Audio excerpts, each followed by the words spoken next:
Hi అండి. Welcome to Juhitha yummy world. ఈరోజు నేను పచ్చి రొయ్యలు కోడిగుడ్ల కర్రీ చేస్తున్నాను అండి. దానికోసం నేను ఆయిల్ తీసుకొని ఒక ప్యాన్లో ఒక దాల్చిన చెక్క, 2 ఇలాచీలు, 3 లవంగాలు వేసుకున్నానండి. అలాగే కొద్దిగా 2 పచ్చిమిర్చి, ఒక మీడియం సైజు ఆనియన్స్, ఒక 3 ఆనియన్స్ తీసుకున్నానండి. వాటిని కూడా మంచిగా ఫ్రై చేసేసుకుంటున్నాను. అస్సలు వాయిస్ బాలేదు, ఏమనుకోకండి. ఈ క్లైమేట్‌కి కోల్డ్ అయిపోయి వాయిస్ కూడా చేంజ్ అయిపోయింది.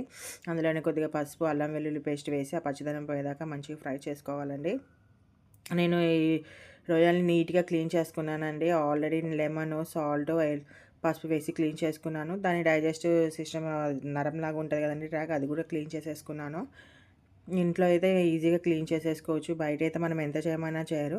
తర్వాత రొయ్యల్లో కొంచెం వాటర్ అంతా ఎగిరిపోయిన తర్వాత అందులో కొద్దిగా ధనియా పౌడరు, కారం, మన స్పైసీ తగ్గట్టు కారం వేసేసుకొని వాటిని కొంచెం ఫ్రై లాగా చేసుకోవాలండి ఫస్టు.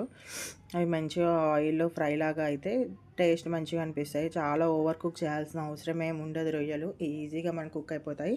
అవి కొంచెం ఫ్రై అయ్యి ఆయిల్ పైకొచ్చిన తర్వాత ఒక 3 మామూలు సైజు మీడియం కంటే కొంచెం చిన్న సైజు టమాటోస్ తీసుకున్నానండి. అవి కూడా మంచిగా మెత్తగా మగ్గేదాకా మగ్గించుకొని తర్వాత దాంట్లో నేను కొంచెం గరం మసాలా వేసుకున్నానండి. ఇక తర్వాత కోడిగుడ్లో ఇది నేను సొన వేయను. ఓన్లీ యెల్లో మాత్రమే తీసుకుంటానండి. ఆ వైట్ కలర్‌ది తీసుకోను. అదేం చేస్తారో అనుకోకండి. పక్కన నేను ఆమ్లెట్ వేసేసుకుంటున్నా. ఇది కూడా పక్కన పెట్టి చూడండి, ఆల్రెడీ నేను వైట్ అదేం చేస్తారో అనుకున్నారు కదా, ఆమ్లెట్ చేసేసుకుంటున్నాను. నేను ఇక్కడ ఎక్కువ రొయ్యలు తీసుకున్నా కాబట్టి ఒక 5 ఎగ్ యెల్లోస్ తీసుకున్నానండి. ఒకవేళ మనకు రొయ్యలు తక్కువ ఉంటే ఎగ్ యెల్లోస్ ఎక్కువ తీసుకోవచ్చు. ఇవి ఉడికిన తర్వాత అసలు తేడా ఏమనిపించదండి. రొయ్యల టైపే అనిపిస్తాయి. టేస్ట్ కూడా చాలా బాగుంటుంది. చూడండి మంచిగా ఎగ్ కూడా ఉడికిపోయింది.